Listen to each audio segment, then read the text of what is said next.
სტრუქტურული რეფორმები თბილისის მერიაში კახაკალაძე ქალაქის მთავრობის ხდომას მართავს.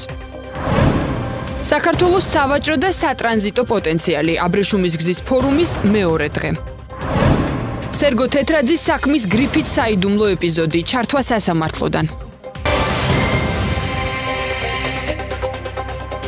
მოგესალმებით, ეთერშია მოამბე 12 საათზე ახალ ამბებს მე ლიზა ციკლაური გაგაცნობთ.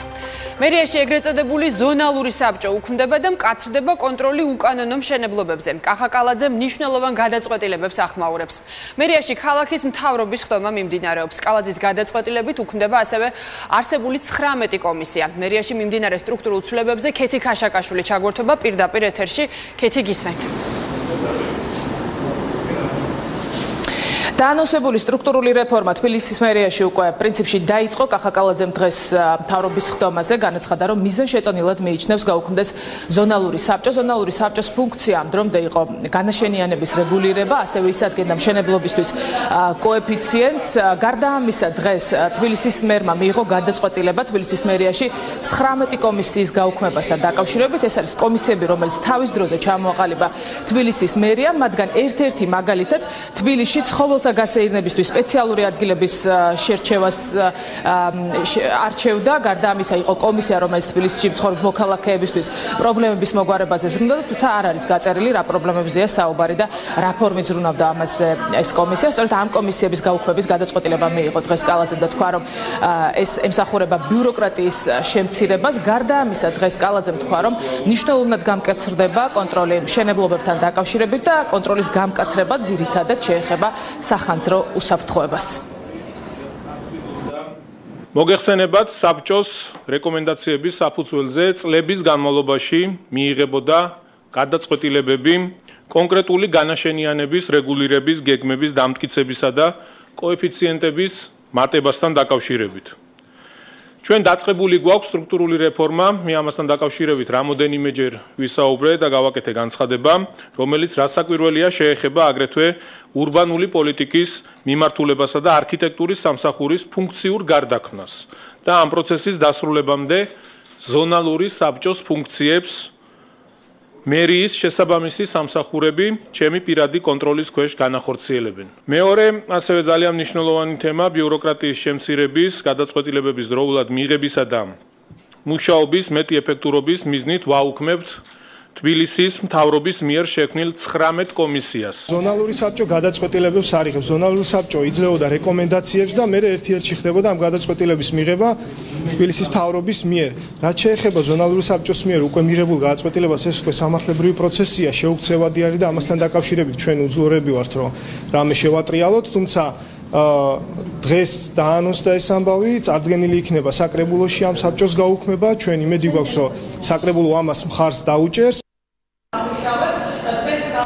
მერიამ მიიღო გადაწყვეტილება გამკაცრდეს კონტროლი უკანონო მშენებლობაზეც. დღეს მერიაში განმარტეს, რომ სახელმწიფოს კუთვნილ მიწაზე აშენებულ უკანონო შენობების დემონტაჟი მოხდება. გარდა ამისა, დღეს კახაკალაძემ ისაუბრა სოციალურ ქსელში გავრცელებულ ინფორმაციაზეც. საქმე ეხება სამშენებლო კომპანიის მიერ ინფრასტრუქტურული სამუშაოების განხორციელებას და ამ სამუშაოების განხორციელების დროს ხეების ეგრეთ წოდებულ მოასფალტებას. კალაძემ დღეს კეთილმოწყობის სამსახურის უფროს მისცა დავალება გაერკვეს სიტუაციაში და აღარ გაგრძელდეს თანამშრომლობა ასეთ კომპანიებთან.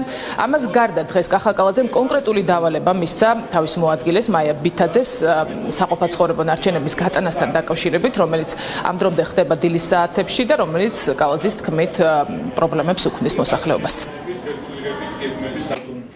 სპორტის სასახლის მიმდებარე ტერიტორია, სადაც მიმდინარეობდა ინფრასტრუქტურული სამუშაოები და სამწუხაროდ მე არ ვიცი ამ კომპანიამ ეს მიზანმიმართულად გააკეთა, თუ შეცდომა მოუვიდა, თუ შეცდომით იყო ეს სამწუხაროა, თუ მიზანმიმართულად ეს კიდევ უფრო მეტი უბედურება, ეს არის ხეების მოასფალტება.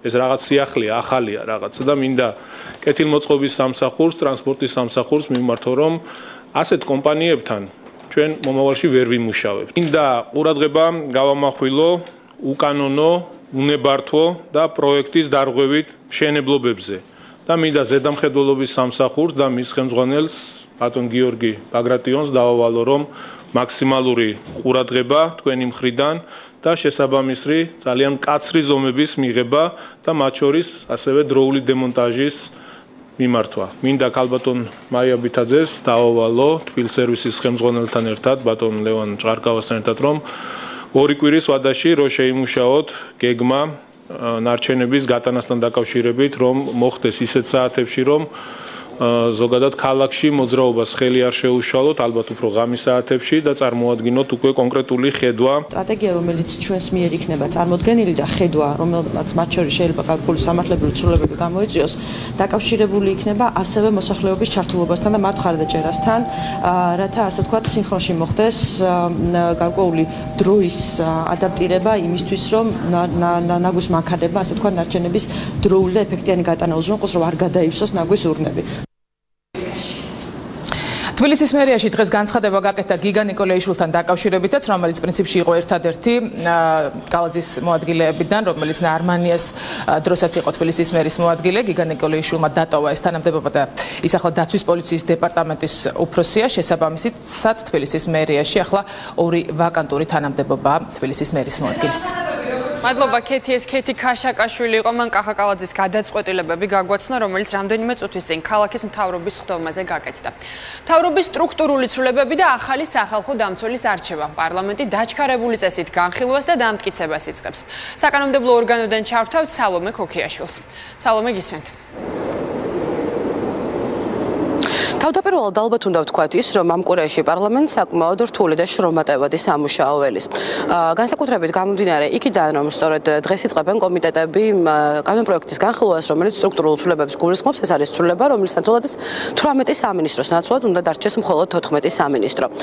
რატომ არის ეს პროცესი საკმაოდ რთული და შრომატევადი? თავდაპირველად მხოლოდ იმის გამოც, რომ ცვლილება ერთდროულად შედის 111 კანონში, კანონმდებლებს კი 1000 გვერდზე მეტი დოკუმენტი აქვთ წასაკითხი. დღეს კომიტეტები დაიწყებენ ამ თემაზე მსჯელობას, ამბობენ, რომ არსებობს ძალიან ბევრი შეკითხვა, თუმცა ყველა სხვა შეკითხვასთან უფრო შედარებით მეტი შეკითხვა არსებობს გარემოს დაცვის სამინისტროსთან დაკავშირებით. ამ შემთხვევაში არსებობს შეკითხვები არა მხოლოდ ოპოზიციაში, არამედ თავად მმართველ გუნდშიც, მაგალითად, მმართველ გუნდშიც გარემოს დაცვისა და სოფლის მეურნეობის სამინისტროების გაერთიანებას ასევე მოწინააღმდეგეები ჰყავს. იქნება თუ არა დარგი ქმედით. გაერთიანების შემთხვევაში ზოგს გონია, რომ დაეკარგება ეს ქმედით უნარიანობა.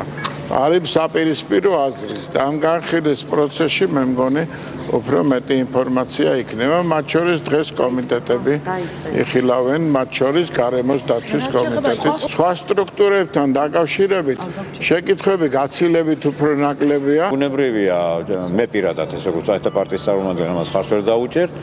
და იმედი მაქვს, რომ ხვებიც, იმიტომ რომ თვითონ უმრავლესობაშია ძალიან ბევრი ფიქრობს ისე როგორც ჩვენ ვფიქრობთ. უხერხულობას მიქმნის მე პირადად, იმიტომ რომ თვითონ რეფორმა საჭიროა, რა თქმა უნდა, მთავრობის ასე ვთქვათ, ოპტიმიზაცია და ის, მაგრამ აი ეს საკითხი, რომელიც ამას ასე ვთქვათ, თანსდევს, ეს მე ვასწავლებ ძალიან დიდ პრობლემას ვიქნის, რომ ხარი დაუჭირს. სამინისტროების რიცხვის შემცირება და ზოგადად ბიუროკრატიის შემცირება არის აუცილებელი, მაგრამ როგორც ყველაფერს ქართული ოცნება ამასაც აკეთებს ძალიან დიდი ხნის დაგვიანებით და აკეთებს ფაციფუცით, არასისტემურად, ისე რომ გააზრებული არ აქვს, რამდენად უნდა შეკვეცონ სამთავრობო ხარჯი. ამ საკითხებზე კომიტეტები დღეს მეორე ნახევრისთვის იმშელებენ, მანამდე კი დეპუტატების ხდომათა დარბაზში შეიკრიბებიან და სავარაუდოდ ისინი სწორედ ამ პერიოდში უყრიან კენჭს სახალხო დამცველის ახალ სახალხო დამცველს. როგორც იცით, ამ პოსტზე წარდგენილი არის 2 კანდიდატი, მათ შორის მმართველი გუნდიდან ნინო ლომჯარია. ნინო ლომჯარიაზე ჯერ კიდევ გასულ კვირაში შეაჩერა მმართველმა გუნდმა არჩევანი არასამთავრობო ორგანიზაციებთან კონსულტაციების შედეგად. საინტერესოა ის ფაქტიც, რომ ნინო ლომჯარიას კანდიდატურას მმართველ გუნდთან ერთად მხარს დაუჭერს ასევე ნაციონალური მოძრაობაც, რომელიც ნინო ლომჯარიას კანდიდატურას იწონებს. გაცხადებული არის ევროპული საქართველოს პოზიციაც, სადაც ამბობენ, რომ მათ ვთქვათ, ნინო ლომჯარიასთან პერსონალური უკმაყოფილებები არ აქვს, თუმცა არ მოიხიბლენ ისინი მთლიანად პოლიტიკური პროცესით, ამიტომ ჯერ კიდევ წინა კვირაში ითქვა ის, რომ ისინი კენჭისყრაში მონაწილეობას არ მიიღებენ, რაც შეეხება პატრიოტ ალიანს ამ კანდიდატურაზე საკუთარი კანდიდატი ყავს, ეს არის ჟურნალისტი გიორგი ფოფხაძე. უმრავლესობის ფორმატში, ესე ვთქვათ, იყო განსხვავებული მოსაზრებებიც, ესე შემიძლია დავადასტურო და მე მგონი ეს არის ძალიან დემოკრატიული ცოცხალი პროცესი და ვფიქრობ, რომ ასეც უნდა იყოს, იმიტომ რომ ყველა ერთ აზრზე ბუნებრივია ვერ იქნება, არსებობს რამდენიმე ადამიანი, ვისაც აქვს განსხვავებული მოსაზრება და ესე ვთქვათ, აქვს გარკვეული კითხვები, გუშინ დაისვა ეს კითხვები. მე მგონია, რომ უმრავლესობა მხარს დაუჭერს. პატრიოტებს ყავს ჩვენი კანდიდატურა სახალხო დამცველის პოსტზე, ეს არის გიორგი ფოფხაძე, ცნობილი ჟურნალისტი. ჩვენ ვთვლით, რომ ჩვენი კანდიდატი არის ღირსეული, კონკურენციას თავისუფლად გაუწევს ნებისმიერ კანდიდატს და აქედან გამომდინარე ცხადია ჩვენი კანდიდატის გამარჯვებისთვის ვიღწვით და არანაირად არ უჭერთ მხარს ქალბატონ ლომჯარიას. ეხლა ამ წუთებში მიმდინარეობს ბიუროს სხდომა, რომელზეც დღევანდელი სხდომის დღის წესრიგი უნდა გაიწეროს. უკვე რამდენიმე წუთში კი დეპუტატები სავარაუდოდ უკვე უნდა შეიკრიბნონ სხდომათა დარბაზში. ჩვენ ველოდებით სხდომის დაწყებას. მადლობა სალომე, პარლამენტიდან გვერდებოდა სალომე ქოქიაშვილი. მთავრობის სტრუქტურული რეორგანიზაციის საკანონმდებლო პაკეტის ფარგლებში სახელმწიფო უსაფრთხოების სამსახურს ემატება მუხლი, რომლის მიხედვითაც სუსის თანამშრომელს სამსახურის კუთვნილების გაუმჟღავნებლად აღმასრულებელი ხელისუფლების ორგანოში სხვადასხვა საწარმოში დაწესებულებასა და ორგანიზაციაში თანამდებობის დაკავების შესაძლებლობა ექნება. ოპოზიციის წარმომადგენლები მიიჩნევენ, რომ ამ საკანონმდებლო ცვლილებით მმართველი გუნდი, ეგრეთ წოდებული ODR-ების სისტემას აბრუნებს, თუმცა საპირისპირო მოსაზრება აქვთ უმრავლესობაში. ODR-ებთან დაკავშირებით, ესეთი ODR-ი არ არის, ეს არის უსაფრთხოების ოფიცერი, მაღალკვალიფიციური, რომელიც გარკვეულ უწყებებში არის არსებობს და ამის თაობაზე ღიად არის ინფორმაცია და სტრუქტურაა ჩამოყალიბება. ჩანაწერს, რომელიც კანონში არსებობს, ის აჩენს შესაძლებლობას დაკანონდეს ის არსებული რეალობა, რაც ყველა მისედაც კარგად ვიცით, რომ სუსი არის პოლიტიკური მაკონტროლებელი სახელმწიფო უწყებების, რასაც შემდგომ მოსდევს ხოლმე კონკრეტული ჩინოვნიკების პოლიტიკური დევნა. ყველას კარგად ვახსოვს ODR-ები უნივერსიტეტებში, ყველას კარგად ვახსოვს ODR-ები თვითმმართველობებში, სამინისტროებში, მათ თავხედური ჩარევა უწყებების საქმიანობაში, როგორც ჩანს, ამის საკანონიერი საფუძველის გაჩენა ჭირდება ქართულ ოცნებას. მიმდინარე სასესიო კვირაში ასევე უნდა მოხდეს საკონსტიტუციო სასამართლოს მოსამართლეობის კანდიდატის დამტკიცება. უმრავლესობაში შემავალმა 6-მა ფრაქციამ ამ პოსტზე ევა გოცირიძე წარადგინა. საპარლამენტო ოპოზიციისგან განსხვავებით მმართველი გუნდი თვლის, რომ ევა გოცირიძე მიუკერძოებელი და სამართლიანი მოსამართლე იქნება. გოცირიძე 2013-2017 წლებში იუსტიციის უმაღლესი საბჭოს არამოსამართლე წევრი იყო. 2016 წელს საქართველოს მთავრობამის სტრასბურგის მოსამართლის პოსტზე წარადგინა, თუმცა ევროპის საბჭოს შესაბამისმა კომიტეტმა მისი კანდიდატურა ჩააგდო. საკონსტიტუციო სასამართლოში ევა გოცირიძე მოსამართლე ლალი ფაფიაშვილს ჩაანაცვლებს. საქართველოს სატრანზიტო და სავაჭრო პოტენციალი და ქვეყანაში ინვესტიციების მოზიდვა. საკითხებზე აბრეშუმის გზის ფორუმზე დილიდან მსჯელობენ. დელეგატები ხაზგასმით აღნიშნავენ საქართველოს საკვანძო როლს, რომელიც ისტორიულად აკავშირებდა ევროპასა და აზიას. პარალელურად მიმდინარეობს შეხვედრები ბიზნესმენებს შორის და დაგეგმილია რამდენიმე საერთაშორისო მნიშვნელობის მემორანდუმის გაფორმებაც. სანდრო ჯუფალაკიანს ჩავრთავთ ახლა დეტალებით პირდაპირ ეთერში. სანდრო, გისმენთ რა განცხადებები კეთდება ამ დროისთვის და რა ვითარებაა? ინვესტიციები და სავაჭრო შესაძლებლობების საქართველოში ეს ერთ-ერთი დისკუსიის სახელწოდებაა, რომელიც რამდენიმე წუთის წინ დასრულდა. გამომსვლელებმა ისაუბრეს ევროპასა და აზიას შორის სავაჭრო კავშირების გააქტიურებაზე, სატრანსპორტო პოტენციალის ათვისებაზე. პრემიერ-მინისტრმა კიდევ ერთხელ ხაზი გაუსვა რეგიონული პროექტების მნიშვნელობას. დელეგატებს ასევე მიმართა ევროპის საინვესტიციო ბანკის ვიცე-პრეზიდენტმა, აბრეშუმის გზის საერთაშორისო პალატის ხელმძღვანელმა. ისინი მიიჩნევენ, რომ ნებისმიერი ინვესტიცია, რომელიც ხორციელდება ამ დერეფანში, მნიშვნელოვანია და სარგებელს მოუტანს ყველა ქვეყანას, მათ შორის საქართველოს. როგორც სანდო პარტნიორი, ენერგორესურსების ტრანზიტის სფეროში და სატრანსპორტო ღერძის ერთ-ერთი მთავარი მონაწილე, საქართველო აქტიურად მონაწილეობს ისეთ მნიშვნელოვან სტრატეგიულ პროექტებში, როგორიცაა ბაქო-თბილისი-ჯეიჰანისა და ბაქო-სუფსის მილსადენი, ასევე სამხრეთის გაზის სატრანსპორტო დერეფანი. აღსანიშნავია ბაქო-თბილისი-ყარსის სარკინიგზო პროექტი, რომელიც ახლახანს დასრულდა და ბაქოში იქნა გახსნილი. ასევე ანაკლიის ღრმაწყლოვანი პორტის პროექტი, ყველაზე დიდი ახლადაშენებული საზღვაო ინფრასტრუქტურა რეგიონში, რომლის მშენებლობაც დაიწყება მიმდინარე წლის 20 დეკემბერს. ამ პროექტების ფარგლებში ჩვენ მჭიდროდ თანამშრომლობთ ქვეყნებთან სარტყლისა და გზის გაყოლებაზე, რათა გავაუმჯობესოთ და გავზარდოთ რეგიონული კავშირები და ტვირთის გადაზიდვების მოცულობა. ჩვენი დაფინანსება მილიარდ 600 მილიონ ევროს აღემატება. ეს 21 პროექტია. ევრობანკი მხარს უჭერს ევროპისა და აზიის დამაკავშირებელი სატრანზიტო დერეფნის განვითარებას.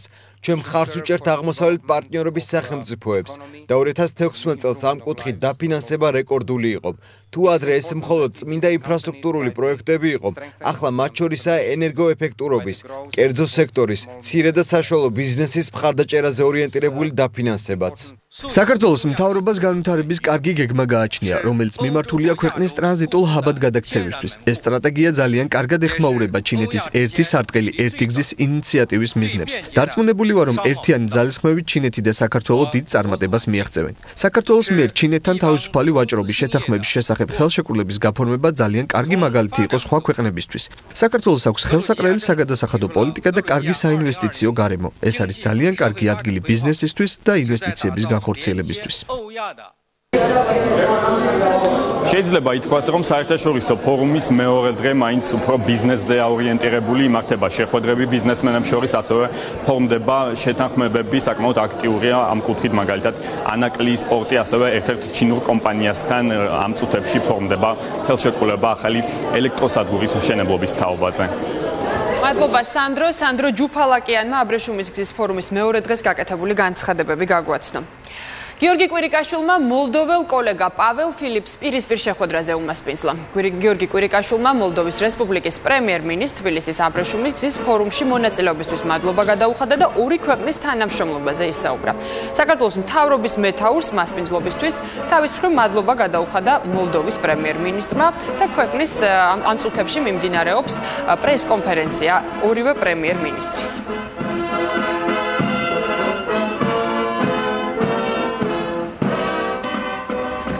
მოამბე 12 საათზე ამით დასრულებულია. გმადლობთ ყურადღებისთვის. ახალი ამბები ზუსტად 3 საათზე დავბრუნდებით ეთერში. მანამდე კი ყველა სიახლის ნახვა შეგიძლიათ ჩვენს ვებგვერდზე 1tv.gz-ზე.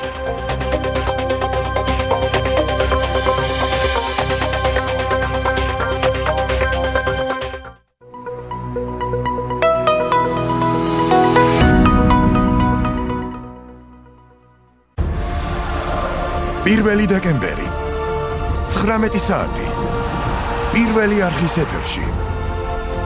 პირდაპირი რეპორტაჟი მოსკოვის ყრილობათა სასახლიდან.